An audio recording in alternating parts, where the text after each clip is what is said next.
حتى أهل البدع والأهواء، أهل البدع العقائدية وأهل البدع السياسية. أنا أقول بيننا وبينكم السلف، بيننا وبينكم الكتب، كان فيقول البدع بيننا وبينكم السلف. Kita ambil pelajaran usul sebentar.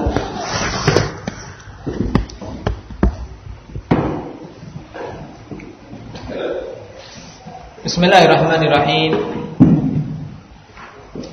Alhamdulillahirabbil alamin. Wassalatu wassalamu ala rasulihil amin wa ala alihi wa ashabihi wa man tabi'ahum bi ihsanin ila yaumiddin. Amma ba'd. Pertemuan yang lalu ikhwanillah kita telah mengambil mukhassis kedua dari mukhassis muttasil, yaitu apa, Abdurrahman?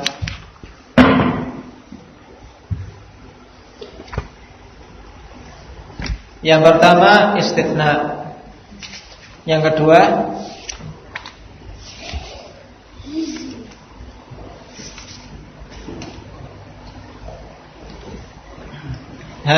asyarat. Baik. Yang pengertian syarat ini apa, Mbak Sufana?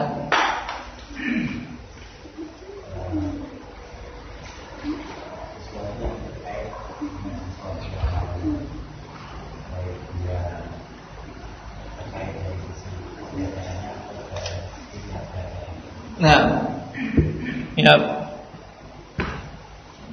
Pengaitan suatu perkara dengan perkara yang lain, begitu dengan keberadaan atau ketidakberadaannya. Ini namanya syarat. Jika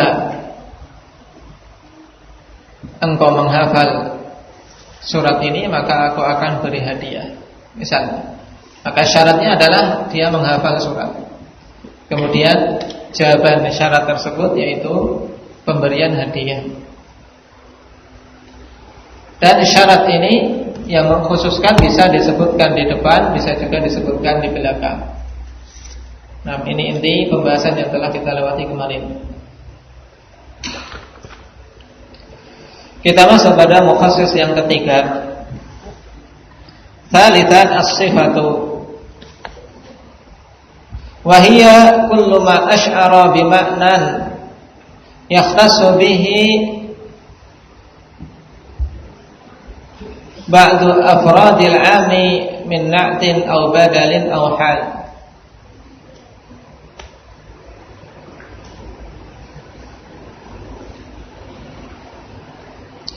Sifat yaitu semua hal yang menunjukkan atas suatu makna yang khusus pada sebagian dari anggota-anggota yang umum, baik itu berupa na'at, ya, sifat atau badal atau hal. Jadi as-sifat di sini lebih umum daripada pengertian na'at dalam pembahasan nahwu ikhwanillah. Karena sifat di sini yang penting ya memberikan makna pengkhususan ya dari sebagian anggota yang umum berupa na'at atau badal atau hal. Jadi badal dan hal pun masuk dalam kategori mukhassis yang berupa sifat. Wa mithalun na'ti qauluhu ta'ala famimma malakat aymanukum min fatayatikumul mu'minat. Allah Subhanahu wa ta'ala katakan dalam ayat ini famimma malakat aymanukum, sebagai jawaban dari ayat wa man lam yastati' minkum taulan ayyankihal muhsanatil mu'minat. Siapa saja yang tidak mampu di antara kalian ya dari sisi harta, dari sisi kemampuan menikah, ya tidak mampu untuk menikahi wanita-wanita yang muhsanat, wanita-wanita muhsanat yang merdeka dari kalangan mukminat enggak mampu. Maka famimma malakat aymanukum, maka ya dari budak-budak wanita yang kalian miliki. Tapi apa? Dikhususkan dengan suatu sifat. Tidak semua budak. Mim fatayatikumul mu'minat. Nah, dari budak-budak yang beriman. Taib. Jadi dalam ayat ini asalnya apa? Sisi keumumannya apa? Sisi keumuman yaitu ketika seorang tidak mampu menikah dengan wanita merdeka, maka menikahlah dengan budak. Taib. Tapi Allah Subhanahu wa taala khususkan tidak semua budak. Namun budak yang mempunyai sifat ya mim fatayatikumul mu'minat. Ini pengkhususan dengan sifat. Jadi budak yang dinikahi itu ya harus budak yang beriman. Taib. Budak itu budaknya orang lain atau budak yang dimilikinya? Budak yang dimilikinya atau budak orang lain. Nah, kalau budak yang dimilikinya ikhwanifillah, dia sudah secara otomatis dia menjadi apa? Budaknya, jadi boleh digauli. Tentunya kalau ingin menikah ya budak orang lain, maksudnya dari para lelaki yang tidak mampu. Kalau sudah memiliki budak berarti dia mampu sekali. Nah, untuk menikah dengan yang merdeka, dia punya budak, tinggal budaknya dijual, ya, atau budaknya dimerdekakan jadi merdeka. Tapi tentunya ini orang-orang miskin, ya orang-orang miskin atau budak-budak laki-laki yang tidak mampu menikah dengan wanita-wanita merdeka. Nah,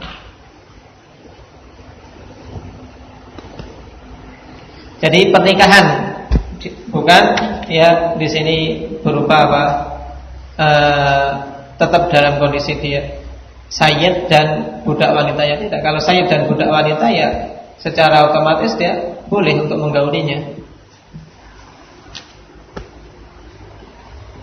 Nah, wa mithalul badal, dan contoh badal qauluhu ta'ala walillahi 'alan nasi hajjul baiti man istata'a ilaihi sabila.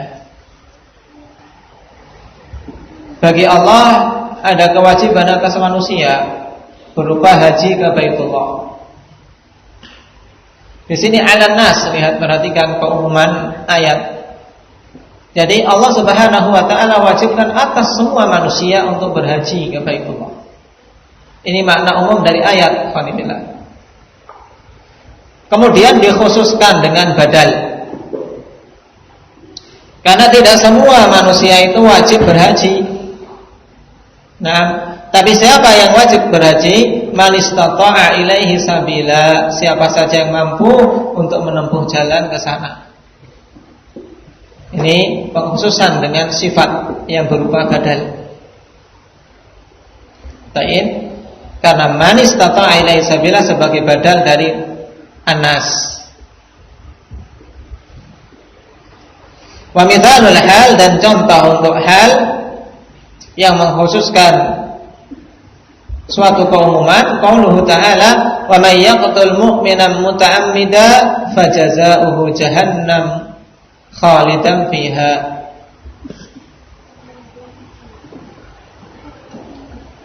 Wa may yaqtul mu'minan, siapa saja yang membunuh mukmin.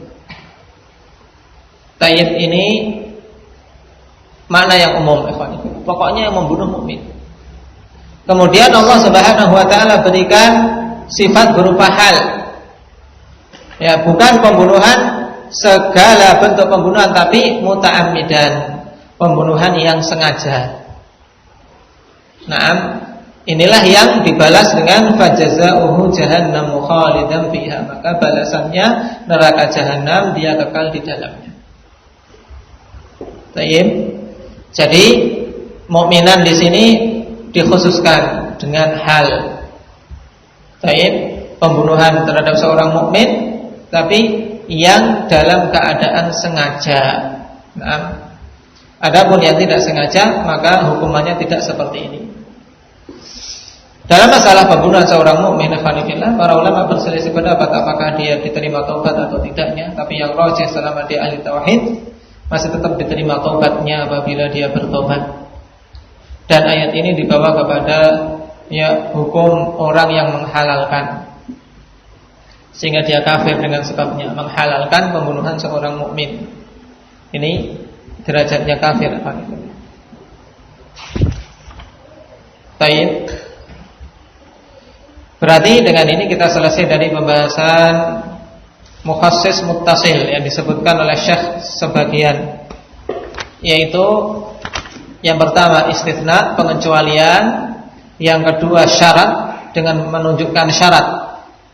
Ketika ada syarat tentunya ada kekhususan, ikhwanillah. Karena misalnya seorang menyatakan, aku akan memberi kamu hadiah, ini umum. Tapi ketika disyaratkan jika kamu bisa menghafal surat Al-Baqarah misalnya, berarti ini syarat. Dikhususkan pemberian hadiah itu ketika orang itu bisa menghafal surat Al-Baqarah. Kemudian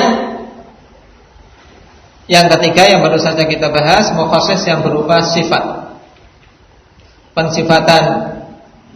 Naam, yang merupakan keterangan tambahan ikhwanillah yang mengkhususkan dari keumuman, baik itu berupa na'at yang merupakan sifat secara nahwu, atau badal atau hal. Jadi sifat yang dimaksud dalam pembahasan usul ini lebih luas daripada sifat yang dimaksud dalam pembahasan nahwu, karena mencakup na'at, mencakup badal, dan juga mencakup hal, dan juga mencakup atfu bayan. Nah, karena hal dan atfu bayan hampir memiliki kesamaan, dan insyaallah untuk membedakannya akan kita pelajari pada pembahasan nahwu. Baik, yang jelas kalian pahami contoh-contoh yang dibawakan oleh Syekh, insyaallah akan bermanfaat untuk memahami kitab-kitab yang lebih tinggi dalam pembahasan usul. Barakallahu fikum. Dan insyaallah pembahasan berikutnya berhubungan dengan mukhassis munfasil, kita ambil pada pertemuan yang akan datang. Subhanallah.